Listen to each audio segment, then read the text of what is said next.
Alhamdulillah dan rasa syukur terhadap Ilahi kerana pada petang ini kita telah diperkenalkan dalam sebuah diskusi ilmiah iaitu Forum Melestari Kesejahteraan Sungai Timpin Pasir Gudang Johor Darul Takzim.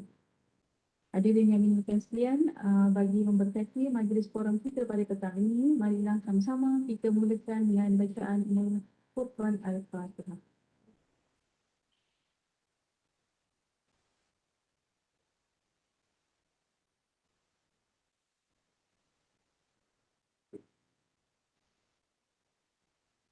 Sebelum kita bersulam bicara, sebelum ilmu menusuk di dada, kata orang tak kenal maka tak cinta. Oleh itu, saya mulakan sesi forum pada petang ini dengan memperkenalkan ahli panel kita yang akan mengupas lanjut berkenaan dengan topik pada hari ini, iaitu bersama saya 3 orang panel yang dari pelbagai latar belakang agensi.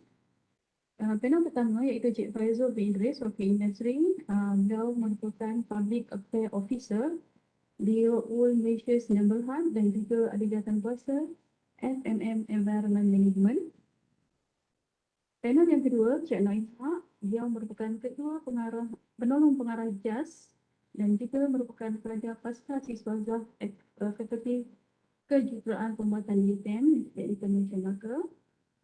Dan panel ketiga adalah Cik Muhammad Hafiz Mat Isa, pensyarah Fakulti Fiziksel Mechanical Institut Teknikal Malaysia Melaka. Sebelum saya meneruskan agenda forum pada petang ini, ada beberapa makluman untuk panel dan juga peserta forum petang ini. Iaitu yang pertama, forum ini akan berlangsung dalam 2 sesi dan setiap panel diperuntukkan masa 7 hingga 8 minit bagi mengulas topik yang akan dibincangkan. Yang kedua, untuk peserta forum, jika ada sebarang pertanyaan, boleh type soalan atau pertanyaan tersebut di ruangan komen Facebook. Dan yang ketiga, sedia penyertaan untuk forum ini disediakan dan mohon peserta mengisi pautan pendaftaran untuk sedia yang diletakkan dalam ruangan Facebook. Baiklah, tanpa melengahkan masa, saya teruskan dengan agenda utama pada petang ini iaitu forum kita yang bertajuk Insiden Sungai Timpin tiba kepada industri dan komuniti serta impaknya kepada alam sekitar. Sebelum setiap panel mengulas lebih lanjut, izinkan saya memberi sedikit pengenalan berkaitan insiden Sungai Timpin. Negara telah dikejutkan dengan insiden pembuangan sisa toksik yang berbahaya yang telah dilepaskan di aliran Sungai Timpin dan beberapa lokasi lain di Pasir Gudang, yang mana ia telah memberi kesan yang signifikan kepada kalangan komuniti di Pasir Gudang. Insiden yang mulanya dianggap sebagai kes pembuangan sisa industri dan pencemaran air yang biasa berlaku telah menjadi masalah pencemaran udara yang sangat serius hingga mengakibatkan 111 sekolah dan 92 tadika telah ditutup. Dilakukan juga 12 individu telah dimasukkan ke ICU dan keseluruhan jumlah 5,848 orang telah menerima rawatan di hospital, yang mana mereka ini mengalami kejejasan kesihatan terutama pada sistem respiratori akibat terhirup udara yang mengandungi bahan kimia dan organik yang mudah meluap dan beracun. Jadi persoalannya adalah bagaimana bahan sisa industri yang sepatutnya diurus dengan betul dan betul ini tadi boleh tersebar secara meluas di udara dan telah memberi impak negatif kepada komuniti di sepanjang Sungai Timpin dan juga Pasir Gudang.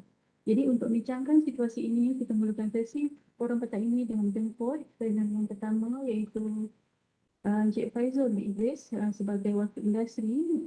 Dia telah mungkin akan mengulas dalam perspektif industri.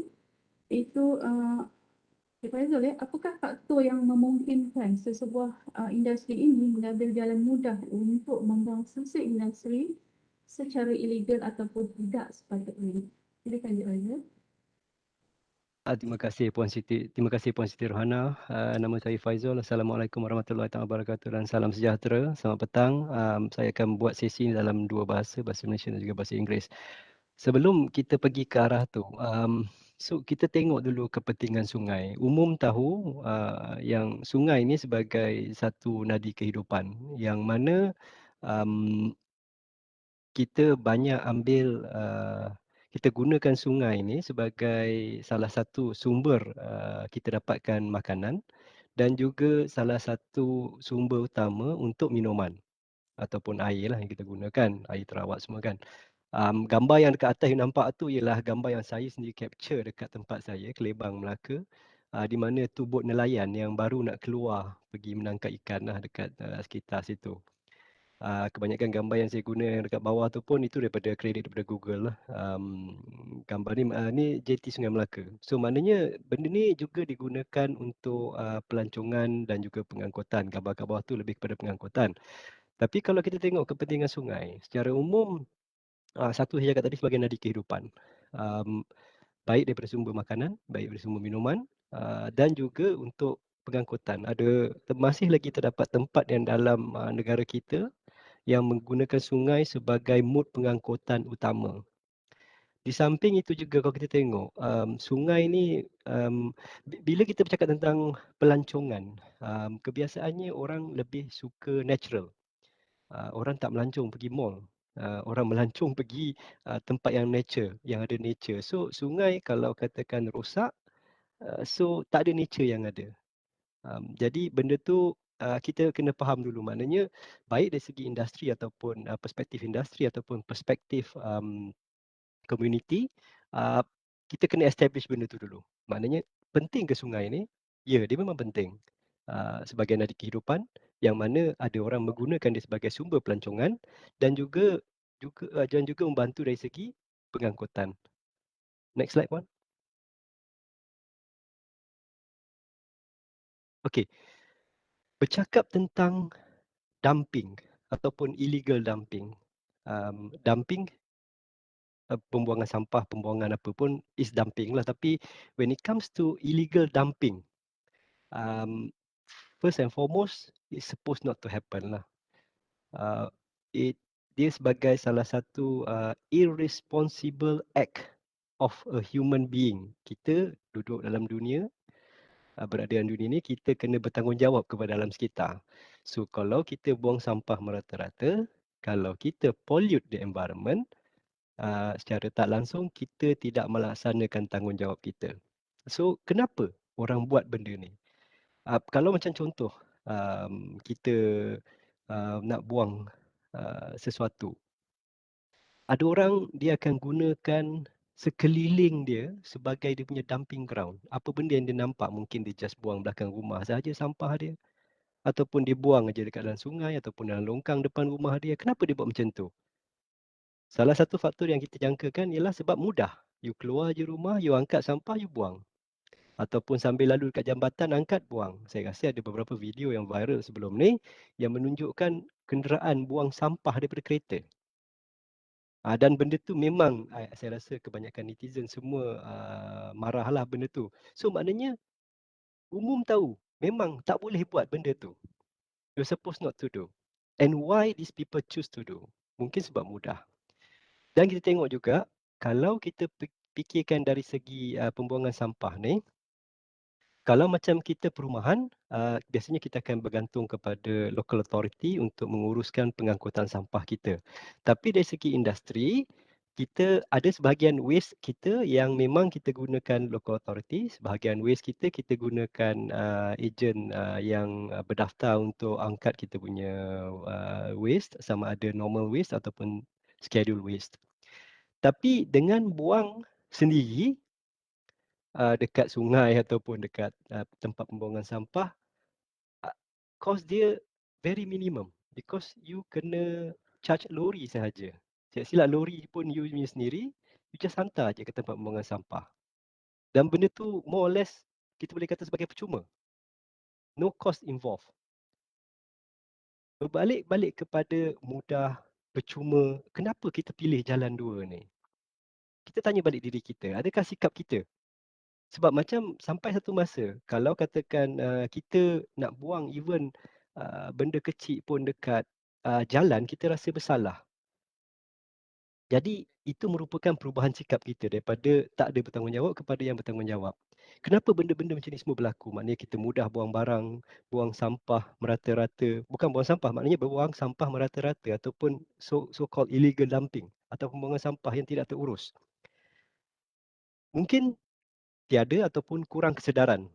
Sebab kita kena tahu bila kita buang sampah, benda tu akan bagi kesan jangka panjang. Mungkin bukan sekarang, tapi masih akan datang.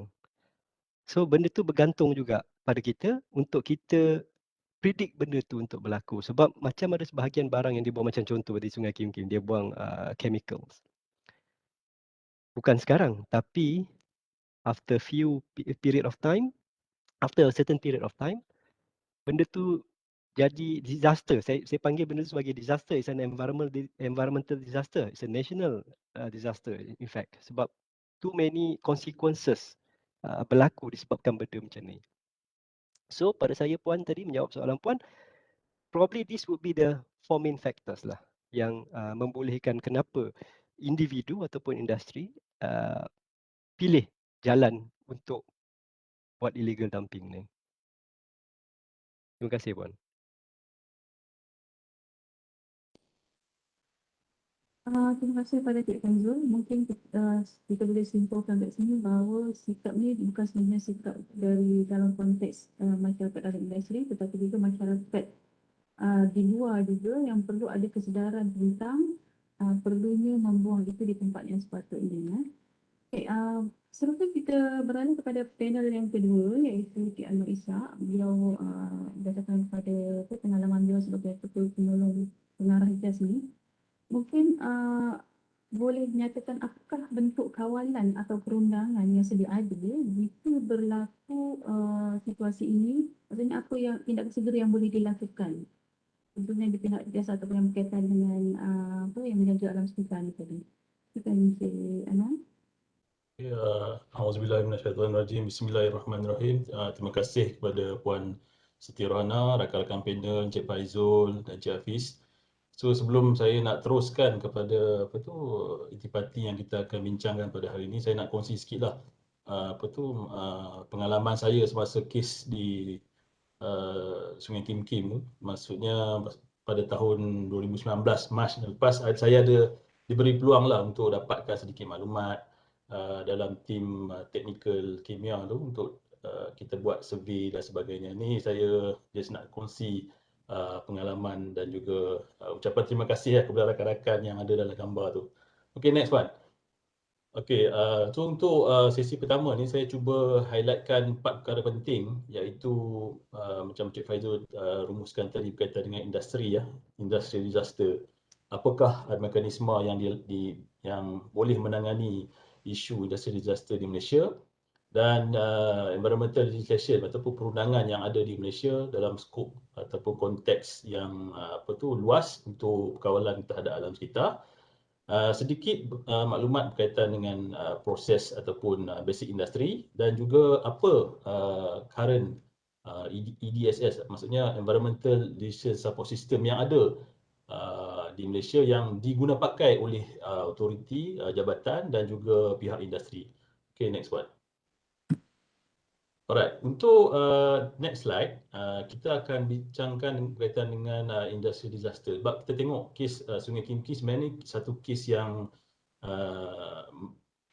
besar berlaku, yang melibatkan pencemaran secara total lah, maksudnya lengkap, bermula daripada pelupusan pepejal masuk ke air, ke sungai, dan seterusnya berlaku penyimpanan secara udara. So maksudnya kat sini dia lengkap untuk 3 fasa pepejal, air dan juga udara. So di Malaysia ni sebenarnya kita tengok kes-kes pencemaran ataupun kes-kes pencemaran alam sekitar ni sebenarnya dikelaskan sebagai disaster di bawah arahan MKN 20. Sebab kalau kita tengok daripada 11 jenis insiden yang berlaku, selalunya kita tengok macam kes jerebu. So kes jerebu ni pun termasuk dalam kita punya takrifan disaster ataupun bencana. Tapi yang kes yang berlaku di Sungai Kim Kim ni ataupun beberapa kes yang berlaku sebelum ni adalah melibatkan pelepasan gas toksik di kawasan awam. So ini juga termasuk di bawah takrifan bencana yang berlaku di negara kita lah. So kat sini kalau dari segi deployment ataupun logistik management dan sebagainya, memang kita kalau tengok macam kes di Sungai Kim Kim, masa saya sampai di sana pun kita rasa benda tu memang ground zero lah. Maksudnya masa tu kami daripada pasukan daripada luar yang hadir pun kita tengok memang macam satu keadaan yang macam saya cakap tadi, ground zero. Kita yang belajar apa yang berlaku dekat dalam simulasi sebelum ni yang kita buat, kita terpaksa apply. So kat situ menjadi pengalaman yang saya ingat yang sangat berharga kepada diri saya. So kenapa berlaku? Disebabkan adakah disebabkan oleh sambil lewa macam Cik Faizul cakap tadi? Adakah disebabkan oleh pilihan yang paling murah ataupun kaedah yang paling mudah? Tetapi sebenarnya kita kena tengok dari segi operasi industri ya. Kita tengok dalam industri di Pasir Gudang ataupun di mana-mana industri. Sebab kawasan industri kita di Malaysia ni kita ada lebih kurang 140 lebih atau kalau tak salah saya 142 kawasan industri. Ada kawasan industri yang hadir ataupun telah dibangunkan awal pada tahun awal 1970-an. Contohnya macam Pasir Gudang. So kat situ plan memang kita tengok ada industri yang baharu, yang yang sophisticated dibina, tapi kita jangan lupa ada juga industri yang dah mengalami proses penuaan atau kita panggil aging plant. So kat sini kalau aging plant ni yang jadi masalahnya, adakah dia mampu lagi untuk bertahan ataupun dia memerlukan refurbishment ataupun retrofit kepada equipment yang ada.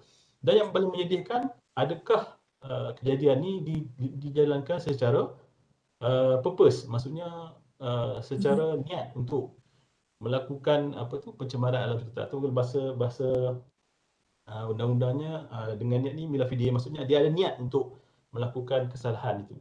So next one. Okay, secara umum saya tak akan cerita lebih dalam slide ni. Cuma secara umumnya kalau kita tengok daripada daripada kanan dan ke kiri, undang-undang berkaitan dengan alam sekitar ni sebenarnya di Malaysia banyak, lebih kurang 40 lebih. 40 lebih undang-undang, sama ada dia secara direct atau tak direct. Yang 40 lebih ini adalah undang-undang yang diwartakan dalam peringkat state atau peringkat federal. Tetapi untuk kerajaan tempatan, dia ada lagi undang-undang yang memegang ataupun mengawal sesuatu aktiviti melalui sama ada undang-undang kecil, melalui enactment dan sebagainya. So sebenarnya undang-undang yang ada di Malaysia ni memang banyak mengawal aktiviti industri ataupun aktiviti yang melibatkan pencemaran, sama ada dari segi pertanian, dari segi pembukaan tanah, dari segi perniagaan, dari segi komersial dan sebagainya. So apa yang undang-undang yang ada di Malaysia ni sebenarnya dia berlandaskan kepada 4 kluster. Pertama sekali adalah berlandaskan kepada kita punya Perlembagaan Malaysia. Kedua, kita juga rectify dengan konvensyen antarabangsa, khususnya dalam United Nations punya konvensyen.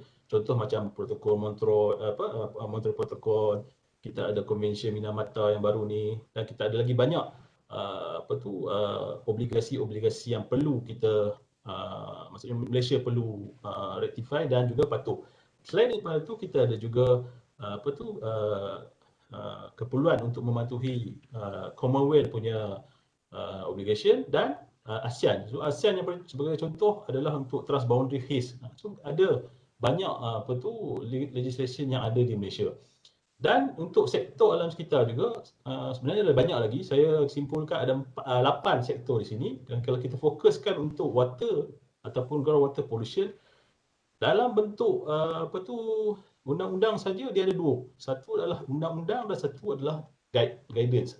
Contohnya macam Water Quality Index. Itu bukan undang-undang tetapi adalah guidance yang perlu dipatuhi. Macam Drinking Water Standard, itu pun adalah standard yang perlu dipatuhi. Dan juga interim water quality standard yang ada, contohnya macam kelas sungai, kelas 1, 2, 3, 4, 5 dan sebagainya, itu adalah non legislation yang ada di Malaysia. Tapi untuk legislation pun ada banyak. Macam saya cakap tadi, ada 42 untuk undang-undang yang telah diwartakan, dan ada lagi undang-undang kecil yang ada di bawah kerajaan tempatan. So kalau kita tengok kat sini, contohnya macam Water Act 1920, ada Wasya 2006, ada EQA 1974. Itu adalah undang-undang khusus yang mengawal legislation berkaitan pencemaran, khususnya pencemaran air. So next one. Okey, untuk industri, macam Cik Faizul duduk kat industri, saya ingat dia lebih faham. Ada industri mesti mengeluarkan produk. So kalau kita tengok kat sini, daripada slide kiri ke kanan, 5M yang digunakan untuk menjalankan proses dalam industri akan mengeluarkan produk dan mengeluarkan byproduct. So byproduct yang dihasilkan ni akan terpecah kepada 3. Selalunya terpecah kepada 3. Sama ada dia disalurkan ke chimney untuk air pollution, ataupun dia diuruskan sebagai buangan toksik ataupun buangan domestik, ataupun dia diuruskan sebagai wastewater, yang mana last sekali akan memberi impact kepada biotik dan juga abiotik, maksudnya manusia dan juga bukan hidupan manusia, yang menyebabkan berlakunya pencemaran alam sekitar. So next one.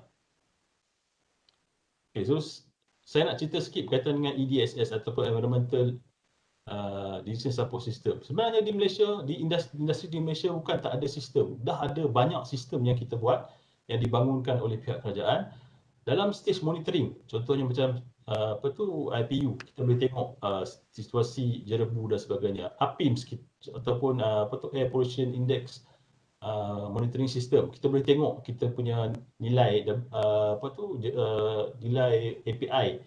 Dan selain daripada itu, JAS juga membangunkan Environmental Quality Monitoring Program yang melibatkan air sungai, air laut dan juga air bawah tanah. Dan dari segi pembangunan industri juga ada melibatkan penggunaan GIS, Hydrological Modelling, Air Distribution Modelling, Water Dynamic Modelling, Risk Assessment. So perkara-perkara ni memang dah ada di dalam kita punya sistem tabik urus.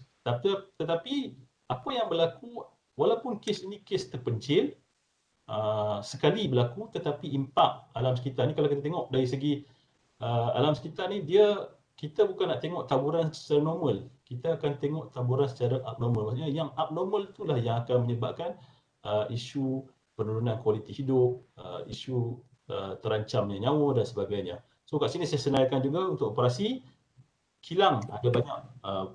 Nanti kita akan bincangkan pada sesi kedua berkaitan dengan penggunaan CMS, ISWI dan sebagainya. So saya ingat itu saja daripada saya Puan untuk sesi pertama, dan kita simpulkan di sini.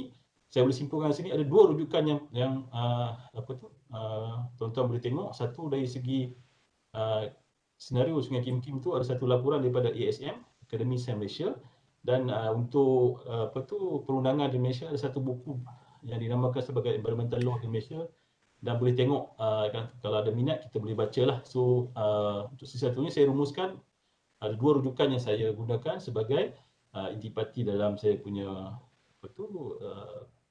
presentation pada petang ni. Okey Puan. Okay, baik.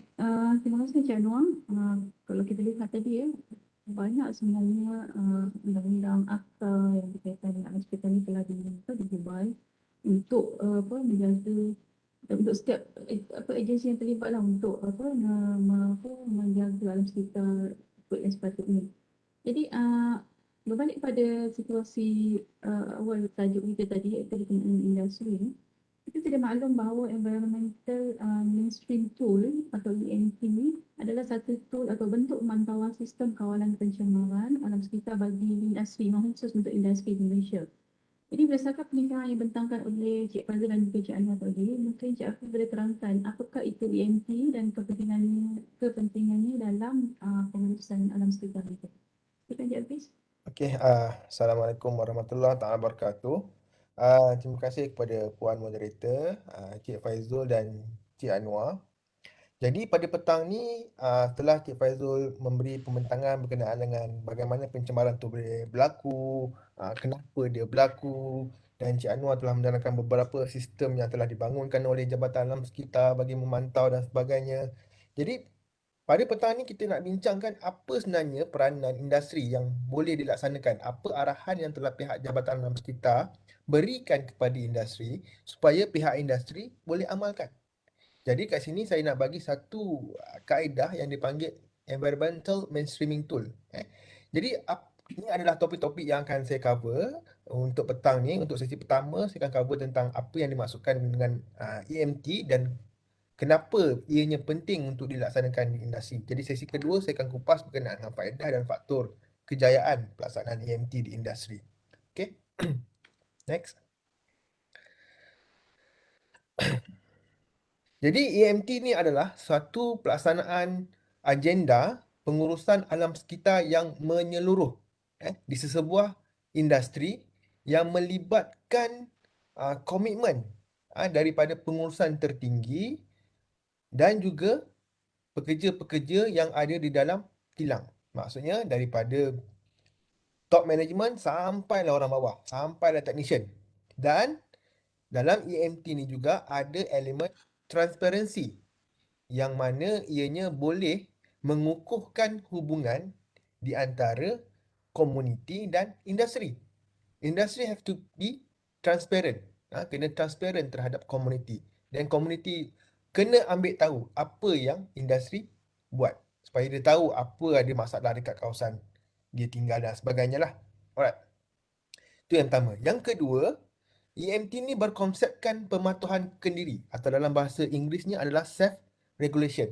Yang mana dalam elemen ni terdapat pemantauan prestasi dan pelaporan berkala, penyimpanan rekod dan orang yang kompeten. Jadi kalau dalam aspek pemantauan prestasi ni, pihak industri perlu memantau sendiri kecekapan peralatan kawalan pencemaran. Macam kita bawa kereta lah, kita pantau kereta kita kan. Okey ke tak kita nak drive ni? Dan kita ada regular service dan sebagainya. Tak adalah bila dah rosak, teruk, baru kita nak hantar servis. Samalah. Macam kes yang berlaku berkemungkinan ataupun puncanya daripada kegagalan alat kawalan pencemaran. Sebab apa? Tak pernah kita pantau. Jadi pelaksanaan EMT ni memberi peluang, memberi guidance kepada pihak industri untuk memantau kecekapan alat kawalan pencemaran. Of course, untuk penyimpanan rekod penting juga untuk protect themselves in case kalau katakanlah berlaku kegagalan operasi. Jadi ada bukti, kan? Berapa suhunya, berapa tekanannya, berapa kepekatan pencemarannya, apa yang rosak dan sebagainya. Alright. Yang ketiga, tujuan diadakan benda ni adalah untuk mewujudkan budaya kecemerlangan dalam pengurusan alam sekitar. Of course, bila kita laksanakan something yang apa orang kata memberi impact positif kepada alam sekitar, jadi secara tak langsung lama-lama benda ni akan jadi budaya dalam sesebuah industri. Dia jadi competitive advantage tu akan ada nanti. Oh, kilang ni sebenarnya produce produk dia kurang pencemaran kan. Kilang ni ada pencemaran, so tak nak belilah kan, contoh. Alright. So mewujudkan budaya kecemerlangan alam sekitar. Alright. Dan dah dilaksanakan pada daripada tahun 2017. Jadi dalam elemen-elemen EMT ni terdapat 7 elemen, iaitu polisi alam sekitar, perbelanjaan berkenaan dengan mengurus alam sekitar, jawatan kuasa, tak boleh one man show. Dia kena ada komiti, kena ada jawatan kuasa kan. Ada bosnya, ada supervisornya, ada techniciannya kan. Dari facility lah, nak pantau. Bila nak pantau kena buat uji kaji dekat lapangan. So nak test air tu okey ke tak kan. Air tu okey ke tak, tekanan tu okey ke tak dan sebagainya. Kena ada lab, kena ada makmal di lapangan. Kompetensi penting. Mestilah orang tu tahu apa yang dikendalikan. Jangan nanti orang yang tak kompeten. Orang yang tak kompeten ni dia tak tahu apa yang dia nak buat. Dan laporan dan komunikasi. Laporan kepada top management, laporan kepada jabatan alam sekitar, laporan kepada staf bawahan dan mungkin ada juga laporan kepada komuniti. Ketelusan kan. So kita tahu kilang ni saya melepaskan udara sebanyak ni. Saya melepaskan pencemaran air sebanyak ni. Transparent. Kita tahu apa yang berlaku. Okay.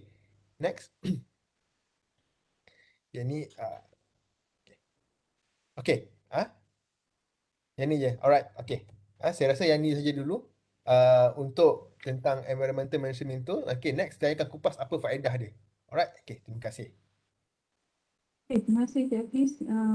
Penjelasan yang panjang lebar berkenaan dengan EMT atau Environmental Mainstream Tool. Dan kalau kita lihat ya, apa yang pertama dari MT ini, jika dilaksanakan sepenuhnya oleh industri, maka tidak ada masalah atau isu yang berkaitan dengan pencemaran sungai dan sebagainya. Okey, kita akan masuk pada pusingan sesi kedua bagi forum hari ini. Dan untuk sesi kedua ni, saya menjemput semula Cik Faizul untuk mungkin membincangkan apakah yang boleh dilakukan ataupun peranan yang boleh dimainkan oleh masyarakat dan kepentingannya dalam usaha untuk membentuk kelestarian ekonomi dan alam sekitar secara umum. Dengan Cik Faizul. Terima kasih Puan Siti. Okey, kalau kita tengok tadi apa yang Cik Anwar cakap, apa yang Cik Hafiz cakap, maknanya the system is there. System is ready. So it's a matter of choice. We choose ourselves. Mungkin dari segi industri, they are governed by certain rules lah. Tapi sama ada dia orang laksanakan ataupun tidak, itu seharusnya mereka tahu mana yang lebih baik lah kan. Maknanya kalau katakan if they pollute the environment, of course they have to be penalised lah. Tapi dari segi individu kita sendiri, kita pun ada tanggungjawab kita. Macam contoh, kalau kita tak ada tanggungjawab ni, kalau katakan company kita yang kita bekerja, mungkin salah satu manufacturing company macam saya punya, they pollute the environment. Kita boleh pandang je lah kan, kalau kita rasa macam tak ada apa punya sikap. Tapi kalau katakan kita sedar benda tu berlaku, kita boleh highlight. And the management have to note. Benda tu ada, saya rasa Encik Anwar dengan Encik Hafiz mention tadi. The system is there, maknanya dia bukan hanya bergantung kepada one man show, but it consists of all the people inside there. Jadi macam apa yang boleh kita sendiri lakukan, sebab saya lebih suka kita pandang kepada individu kita sendiri, because we can control our act, we can't control other people's act. Okay? So kalau untuk kita, sebenarnya apa yang kita boleh laksanakan mungkin dari segi program kesedaran. Apa yang kita boleh buat. Saya akan share beberapa gambar, saya akan bagi tahu apa yang mungkin kita boleh laksanakan. Sebab sekiranya kita tak ada rasa sedar ni, kita kurang rasa bertanggungjawab. We don't feel responsible. Tak apalah, orang lain jawablah benda ni kan. You are living today based on people's punya condition in the future. You buat sesuatu hari ni, you pollute the environment now, but the one who is going to face the consequences would be your future generations.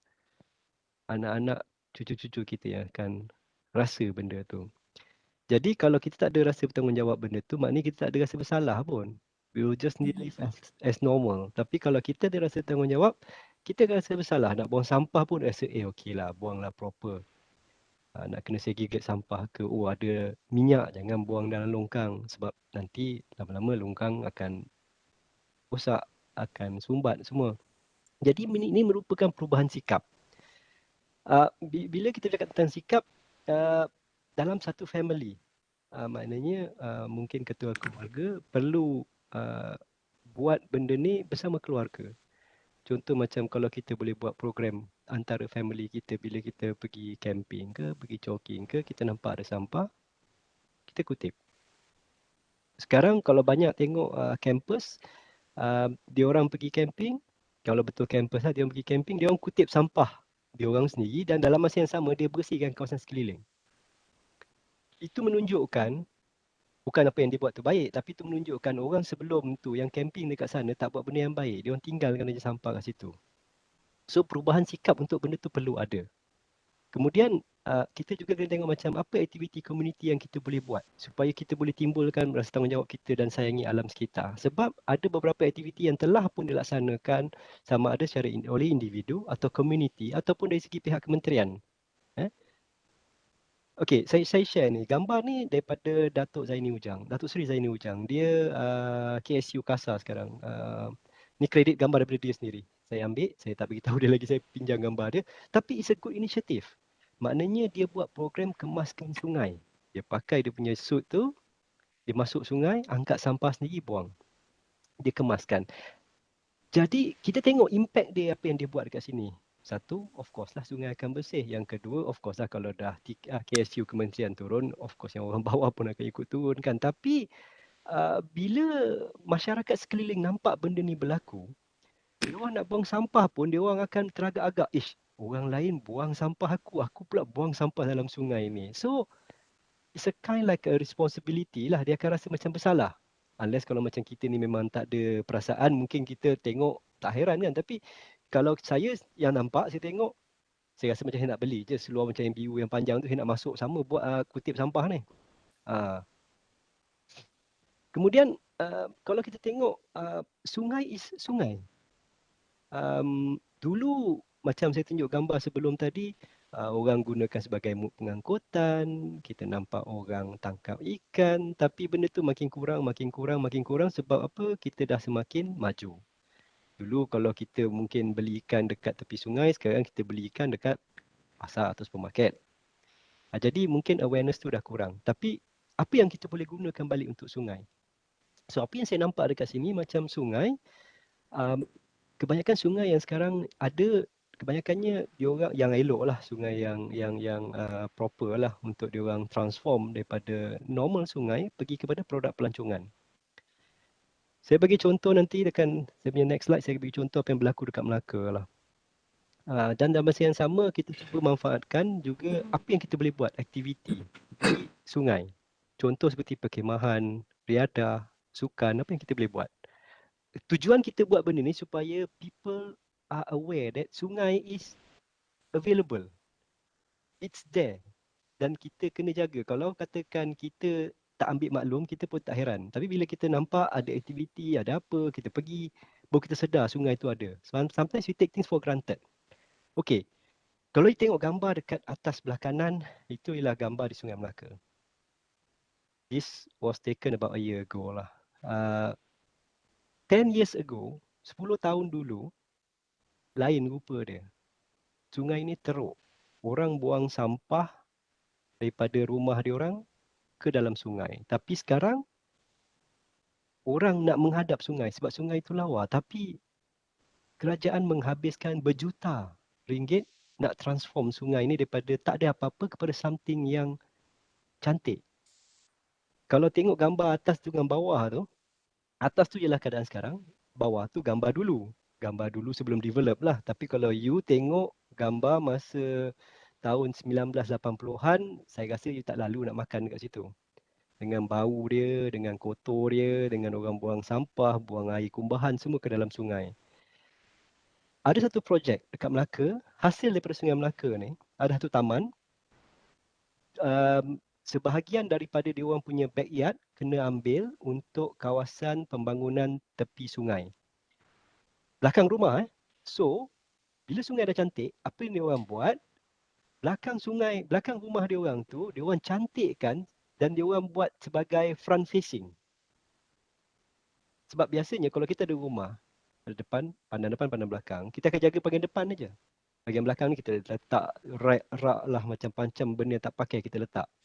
Tapi kawasan perumahan situ, disebabkan sungai kat belakang tu dah cantik, dah ada kawasan riadah, dia orang terpaksa kemaskan kawasan belakang rumah dia orang tu dan instead of using the frontage, dia orang pakai yang bahagian belakang tu sebagai frontage.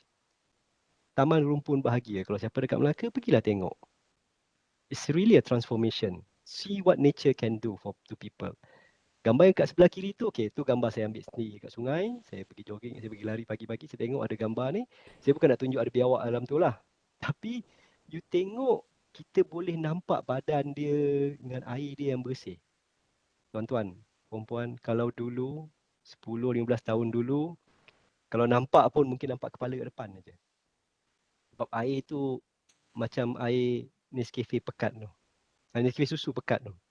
Tapi sekarang bersih. Kalau bukan kalau masa bot tak lalu lagi kan, dia orang tak naikkan lumpur masa air kalau tengah pasang, you boleh nampak mungkin dalam jarak 2 kaki boleh nampak dasar kat bawah tu. Selebih daripada tu mungkin tunggu sedimen dia turun lah. Tapi maknanya it is possible. Tapi kalau katakan you tak treat daripada peringkat awal, you just kalau you Google aja lah how much federal dengan state government habiskan untuk pengindahan Sungai Melaka is tremendous. Tapi kesan dia you nampak, cuma the amount of duit yang you kena spend untuk buat benda ni. Apa yang diorang buat juga dekat Melaka ada satu dua tempat. Satu dulu saya tengok tak silap saya dekat Sungai Rambai ataupun dekat belakang area-area Maidin dekat Melaka Central tu. Dengan juga dekat tepi Sungai Melaka, dekat bahagian boat tu, diorang main speedboat, RC speedboat. So bila you buat program macam ni, people starts to come and people starts to appreciate. Instead of just sungai is a sungai where you dump everything, but now people appreciate sungai as a gift. Something that you can make use of. Saya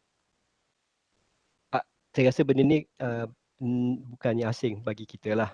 Memang nampak, cuma sebahagian tempat ajalah yang masih boleh enjoy nature macam ni, sungai yang macam ni lah kan, sungai yang cetek, yang orang boleh camping.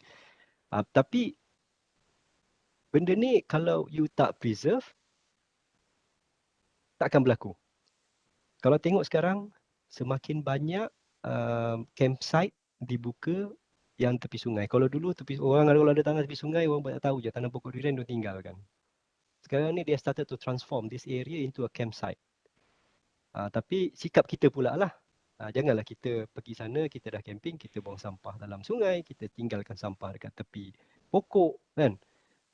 Not appropriate lah. Jadi maknanya kita kena tanggungjawab, jalankan tanggungjawab kita. If not, we won't be enjoying this nature in the future.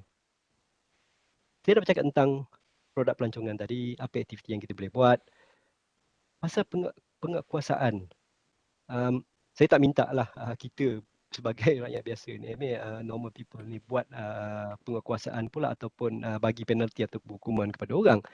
Sebab tengok tadi apa yang Encik Anwar cakap, dia punya law, the law is there. The law is there. Tapi enforcement nak bekerja, they need the law. The law is there. Cuma dari segi capacity untuk diorang laksanakan, they need our assistance. Kita sebagai manusia, apa yang kita boleh bantu? Tengok sekiranya kita nampak macam lori suspicious, telefon jawatan alam sekitar. Get to know their numbers. Telefon diorang, inform. Saya nampak lori sekian-sekian ada ke sini. Kan? Kalau ada orang buat investigation, kita bagi info supaya kita memudah carakan perkara tu. Bukannya saya suruh pergi tahan lori ke tu apa kan, tidak nanti jadi masalah pula nanti kan pada kita. Tapi apa yang kita boleh buat dari segi kapasiti kita, maknanya kita bantu penguatkuasa buat kerja. They already have the law. The law is there to help them. Tapi we need to help them in order to help ourselves back in the future.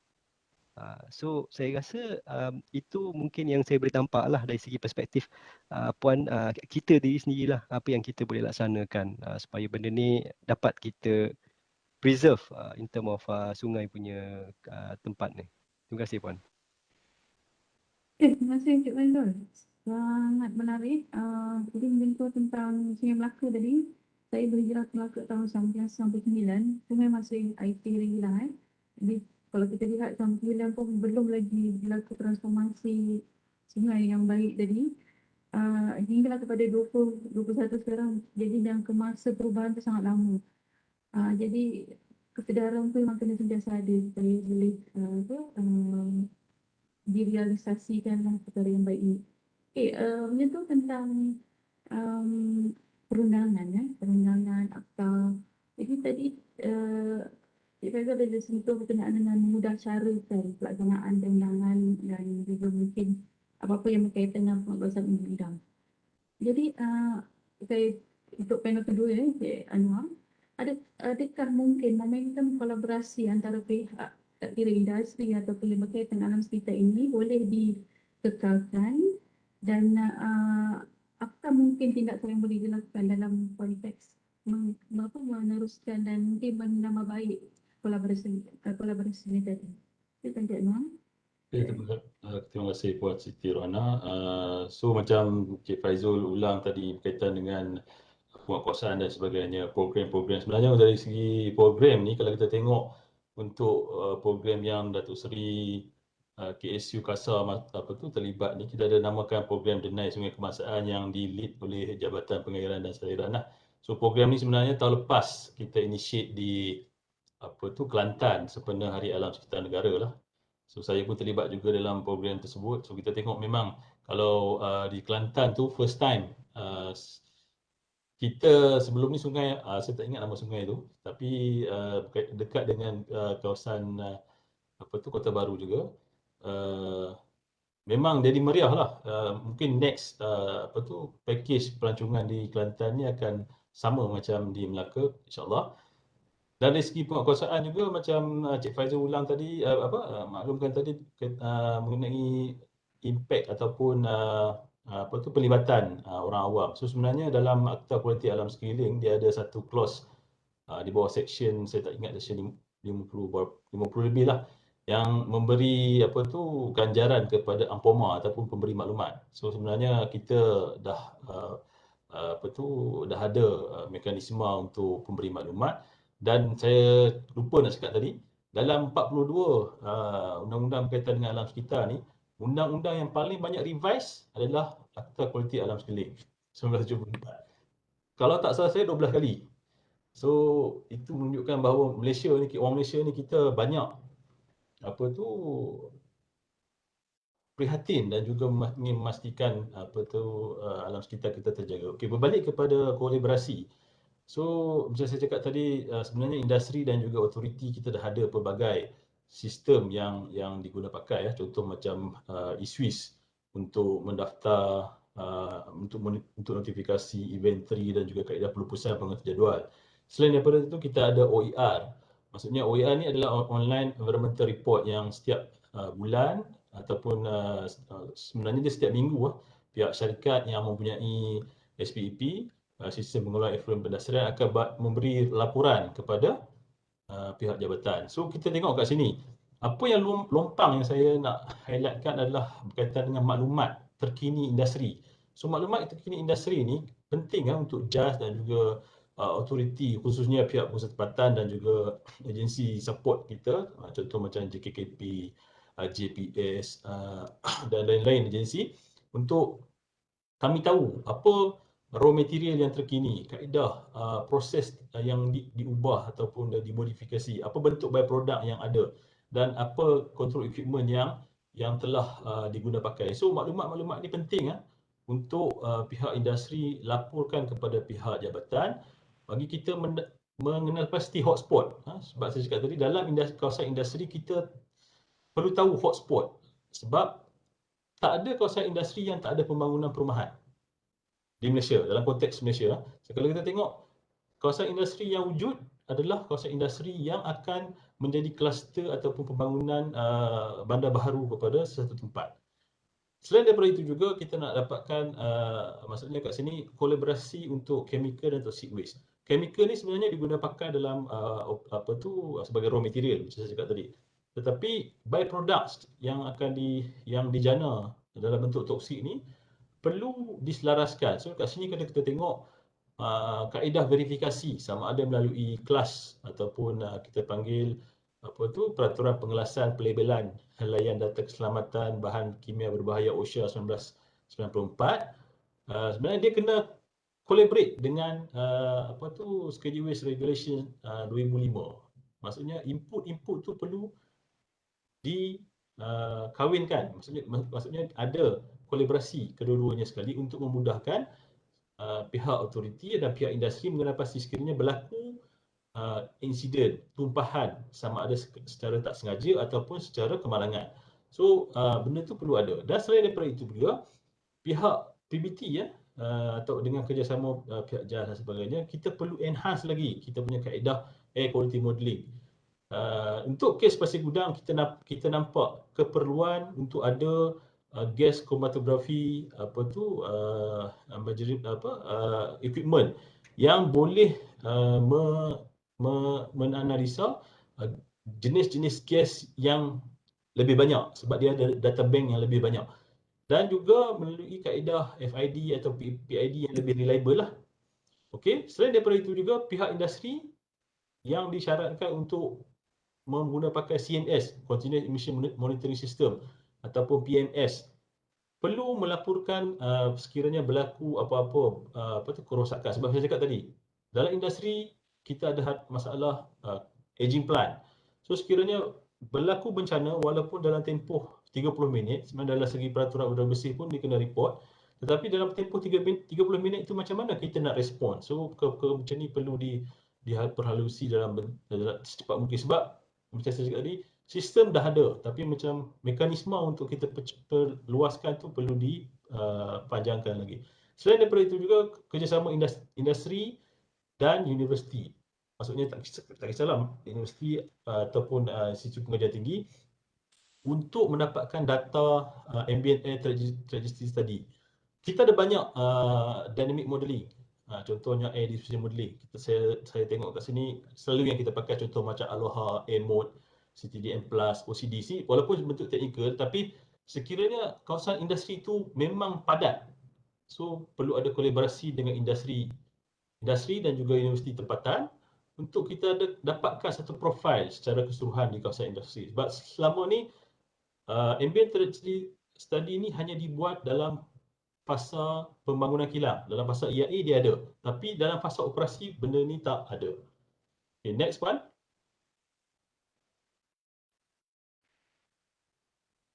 Right, so continuous action plan. Maksudnya yang ni perlu diteruskan dalam tempoh maksudnya selepas immediate kita perlu teruskan.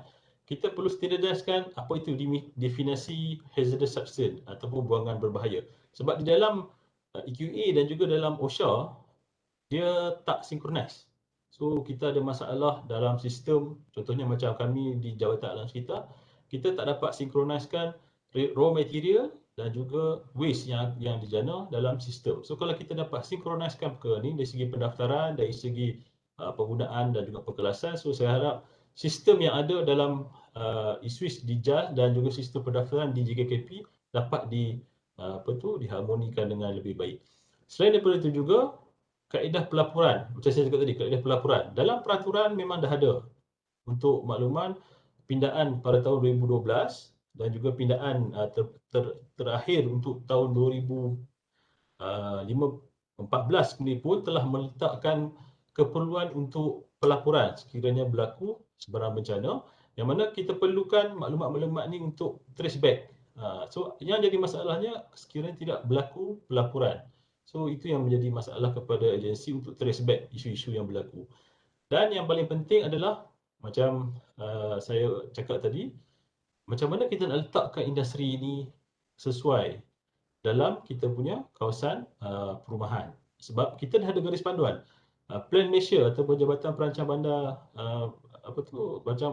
Plan Malaysia ataupun Jabatan Perancang Bandar ni dah ada. Kita ada local plan. Kita ada rancangan tempatan.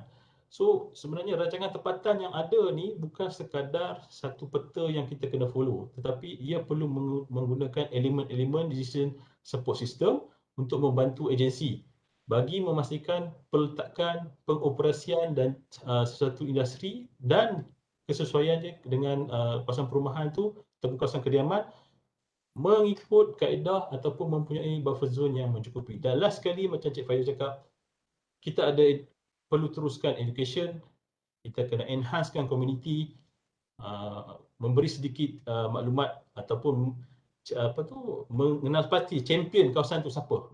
Contohnya champion ni ada banyak, champion veteran, champion warga muda. So champion di setiap kawasan ni kita perlu kenal pasti untuk membantu sebagai kita punya catalyst dalam mempromosikan program-program kesedaran yang ada yang kita buat. Untuk makluman, di Malaysia kita ada banyak aktiviti sambutan berkaitan bertemakan alam sekitar. 4 event utama: Hari Bumi, Hari Alam Sekitar Sedunia, Hari Ozon, dan sebelum saya akhiri, saya mempromosikan Hari Alam Sekitar Negara yang akan disambut pada 21 Oktober 2021. So dengan itu saya ucapkan terima kasih dan saya serahkan kembali kepada Puan Siti, dan kita akan sambut Hari Alam Sekitar Negara dalam keluarga Malaysia insya-Allah dengan nama baru.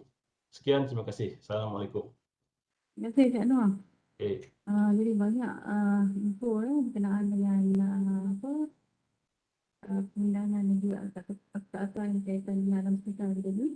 Okay, sebelum kita pergi kepada panel yang ketiga, supaya saya nak mengingatkan bahawa mohon peserta untuk mengisi borang keberkesanan program sebelum dan selepas, serta borang untuk sijil kehadiran digital. Okay, kita pergi kepada panel yang ketiga iaitu inti Hafiz ya. Mungkin dia akan sambung berkenaan dengan EMP. Jadi, apakah faedah pelaksanaan EMP kepada industri sebagai tindakan survival kelestarian dan kunci kepada kejayaan pelaksanaan EMP itu sendiri? Silakan Dr.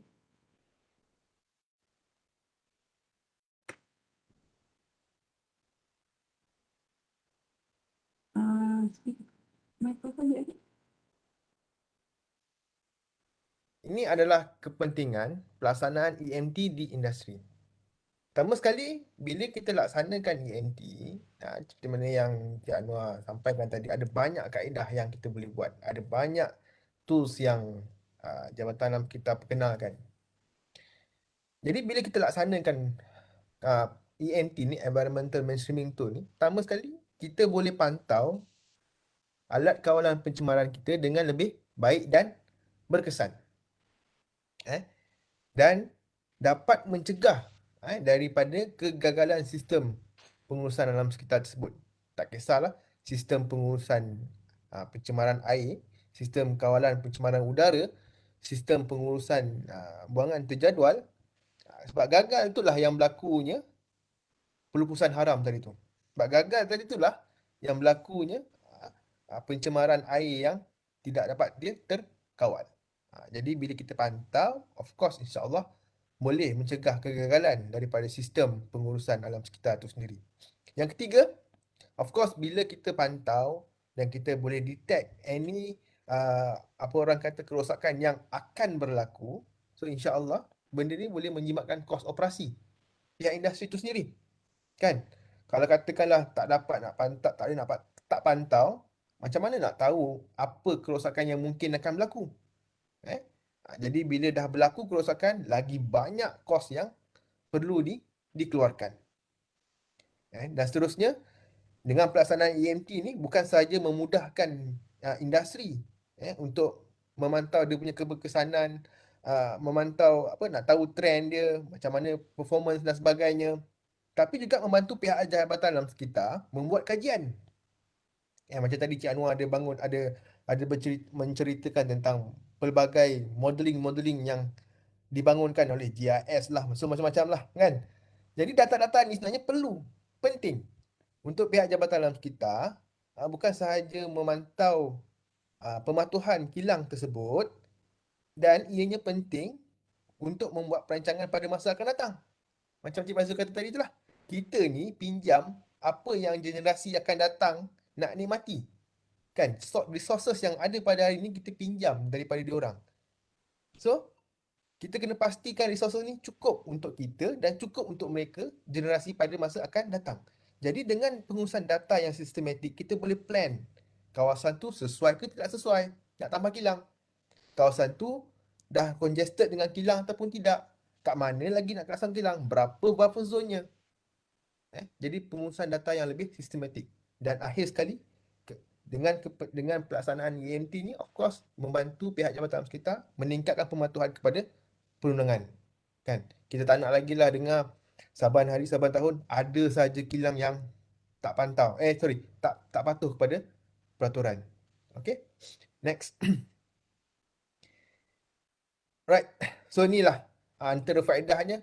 Bila pelaksanaan EMT ni, of course, akan ada hubungan yang lebih baik di antara komuniti dengan industri. Wujud transparansi dan memperbaiki imej industri itu sendiri, meningkatkan keyakinan komuniti terhadap pelabur, terutamanya terutamanya kilang-kilang yang perlu mengemukakan laporan ESG, Environment, Social and Governance.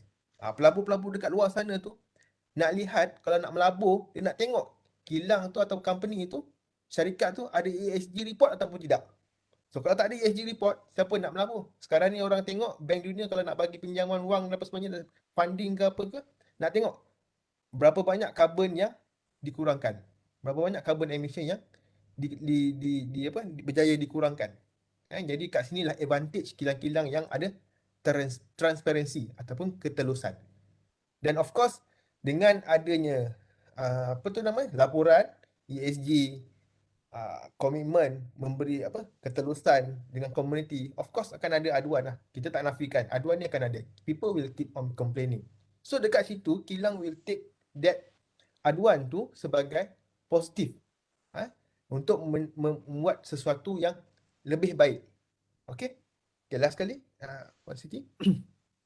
Dan of course ni adalah 4 faktor yang saya boleh senaraikan kejayaan ataupun faktor kejayaan bagaimana nak melaksanakan EMT ni dengan lebih baik.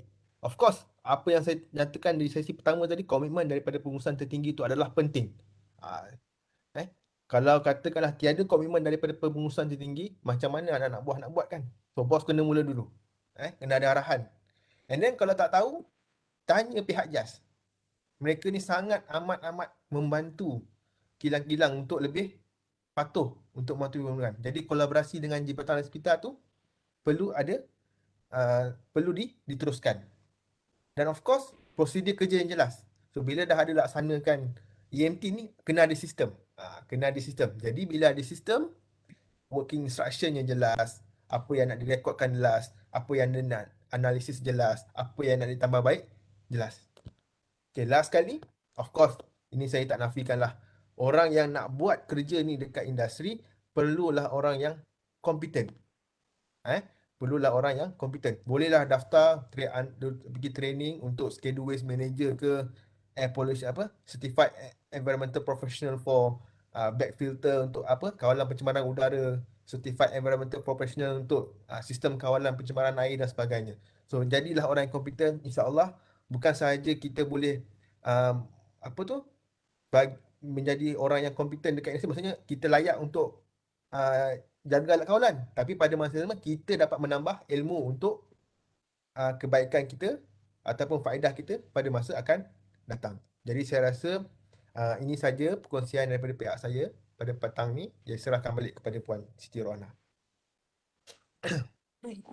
Terima kasih ucapkan kepada Cik Hafiz. Mungkinlah tadi pembintangan dari tiga panel dengan kupasan yang menyeluruh dari pelbagai aspek berkenaan dengan tajuk insidens dengan KIM, tiba kepada industri, komuniti dan impaknya kepada alam sekitar. Sebenarnya saya ada soalan, tapi disebabkan oleh masa yang sangat terhad dan melebihi yang sepatutnya, kita berpilih kepada kita punya panel berkenaan soalan tersebut. Okay, saya mewakili jawatankuasa pelaksanaan forum ini ingin mengucapkan ucapan rasa syukur dan terima kasih kepada semua pihak yang terlibat dalam penganjuran forum ini, dan juga penghargaan dan terima kasih kepada kesudian panel untuk kongsi ilmu pada tahun ini juga. Pergi ke dusun mengambil kelapa muda sekelapa badi. Jari disusun maaf ditinta panjang usia bersua kembali. Jadi kita tutup majlis kita pada hari ini dengan membaca tasbih kafarah dan surah Al-Nas. Terima kasih.